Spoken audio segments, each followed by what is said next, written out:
શ્રી વલ્લભાધીશ કી જય. શ્રી ગુસાઈજી પરમ દયાલ કી જય. શ્રી ગુસાઈજીનું નામરત્નાખ્ય સ્તોત્રનું 92મું નામ ગોવર્ધનાચલ સખઃ. ગોવર્ધનાચલ સખાય નમઃ. તેઓ શ્રી ગિરિરાજજીમાં સદા અચલ બિરાજનારા શ્રીનાથજીના સખા છે. શ્રી ગુસાઈજી શ્રીનાથજીના પણ સખા છે, અથવા બીજો અર્થ કર્યો શ્રી ગોવર્ધનના પણ સખા છે. શ્રી ગિરિરાજજી હરિદાસ વર્ય છે, તેમ શ્રી ગુસાઈજી પણ સેવક સ્વરૂપે હરિદાસ વર્ય છે, તેથી બંને સખા છે. શ્રી ગિરિરાજજી કંદમૂલ ફલ ફૂલ શ્રી ઠાકોરજીને અંગીકાર કરાવે છે, તેવી રીતે શ્રી ગુસાઈજી પણ પોતાના દેહ ઇન્દ્રિય વગેરે શ્રી ઠાકોરજીને સમર્પિત કર્યા છે, તેથી પણ તેઓ બંને સખા છે. શ્રી ગિરિરાજજીની કંદરામાં શ્રી ઠાકોરજી ક્રીડા કરે છે અને ભક્તોનું દુઃખ નિવારે છે, તેવી રીતે શ્રી ગુસાઈજીની હૃદયરૂપી કંદરામાં પણ શ્રી ઠાકોરજી સદા બિરાજે છે, તેથી પણ સખા છે. શ્રી ગિરિરાજજીનો આશ્રય કરવાથી પુલિંદિનીઓને શ્રી ઠાકોરજી પ્રાપ્ત થયા હતા, તેમ શ્રી ગુસાઈજીનો આશ્રય કરવાથી પતિત જીવોને પણ પ્રભુ પ્રાપ્ત થાય છે, તેથી પણ શ્રી ગિરિરાજજીના તેઓ સખા છે. આમ સખ્યત્વ અનેક રીતે વિવરણમાં આપેલું છે, અને પ્રસંગ છે કે એકવાર શ્રી ગુસાઈજી શ્રીનાથજીની રાજભોગ આરતી કરી શ્રી ગિરિરાજજીને ભોગ ધરવા પધાર્યા. વિલંબ થવાથી બાળકો ભૂખથી વ્યાકુલ થઈ ગયા. તેમના સૌથી મોટા પુત્ર શ્રી ગિરધરજીએ વિનંતી કરી, કાકાજી, આવતીકાલથી શ્રી ગિરિરાજજીને ભોગ ધરવા હું જઈશ. અને બીજે દિવસે જ્યારે ભોગ ધરવા પધાર્યા ત્યારે અસંખ્ય ગોપીજનો ક્રમ અનુસાર ત્યાં ઊભા છે. શ્રી ગિરધરજીનો વારો છેલ્લો આવ્યો. વિલંબ થયો, ભોગ ધરાવી પાછા આવ્યા. શ્રી ગુસાઈજીએ વિલંબનું કારણ પૂછ્યું અને ગિરધરજી શરમાઈ ગયા. તો શ્રી ગુસાઈજીને શ્રી ગિરિરાજજીની નિત્ય લીલાનો આવો અનુભવ છે. આપ પ્રભુના સખા છે, અને આપની બાલ્ય અવસ્થાનો પણ એક પ્રસંગ છે કે શ્રી વિઠ્ઠલનાથજી જ્યારે લગભગ 4.5 વર્ષના હતા, શ્રી મહાપ્રભુજીના છોટા લાલજી હોવાથી બધાનો આપનામાં બહુ સ્નેહ હતો, અને રજોબાઈ નિત્ય બાલ શ્રી વિઠ્ઠલનાથને ખેલાવતા.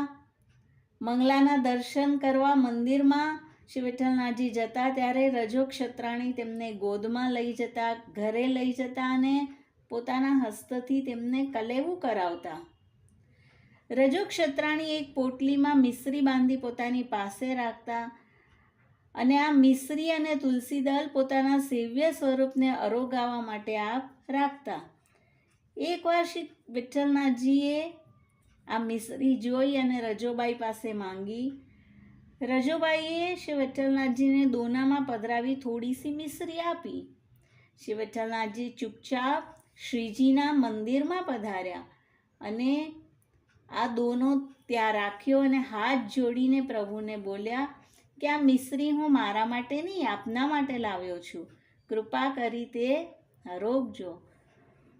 હવે શ્રી વિઠ્ઠલનાથજી જ્યારે ફરીથી ગિરિરાજજી પરથી નીચે પધાર્યા, ક્ષત્રાણીને થયું કે લાલજીને મિશ્રી પસંદ છે તો બધી આરોગી લીધી હશે. બીજે દિવસે ફરીથી તે બાલ વિઠ્ઠલનાથજી ક્ષત્રાણીના ઘરે પહોંચ્યા, અને આપે જોયું કે દર્શન ખુલ્યા પછી તો બહુ ભીડ થઈ જાય છે. હું ઠાકોરજી સાથે વાત નથી કરી શકતો, તો આજે હું પહેલાં જ પહોંચી જાઉં. ક્ષત્રાણીથી મિશ્રીનો દોનો લીધો, ચૂપચાપ મંદિરમાં પધાર્યા, અને ત્યાં જઈને જોયું તો કાલના મિશ્રીવાળા દોનામાં માખણ ભરેલું હતું. વિચારવા લાગ્યા કે મિશ્રી ક્યાં ગઈ, અને આ માખણ અહીંયા કોણે રાખી દીધું. આપે માખણનો દોનો ઉઠાવ્યો અને મિશ્રીનો નવો દોનો ત્યાં રાખ્યો. ત્યાં જ શ્રી ઠાકોરજી રૂંઝુન રૂંઝુન કરતા આવ્યા અને બાલક શ્રી વિઠ્ઠલનાથજીના કંધા પર હાથ રાખીને બોલ્યા, મારા સખા, તું મને મિશ્રી આરોગાવીશ તો હું તને માખણ ખવાવીશ. બોલ, કેવી રહી તારી મારી મિત્રતા? લે જા, માખણ લઈ જા, અને તારા મૈયા બાબાને પણ ખવડાવજે. અને શ્રી ઠાકોરજી અંતર્ધાન થઈ ગયા. શ્રી વિઠ્ઠલનાથજી તો અબોધ બાલક હતા. મક્ખનનો દોનો લઈ ધીરે ધીરે ઘરે પહોંચ્યા. આપના નાના નાના હાથથી બધાને મક્ખન વાટ્યું. લોકોને લાગ્યું કે વસ્તીની કોઈ સ્ત્રીએ માખણ આપ્યું લાગે છે. સાંજે થોડું શું મક્ખન રજોબાઈને પણ આપ્યું અને કહ્યું, મૈયા તું મને નિત્ય મિશ્રી આપજે અને હું તને નિત્ય માખણ આપીશ.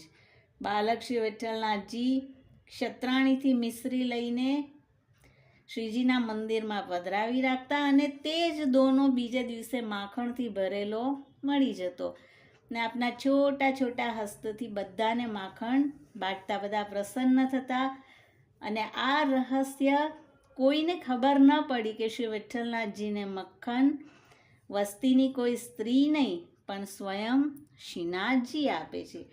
તો આવી છે શ્રીનાથજી અને શ્રી વિઠ્ઠલનાથજીની મિત્રતા. ગોવર્ધનાચલ સખાય નમઃ. શ્રી ગુસાઈજી પરમ દયાલ કી જય.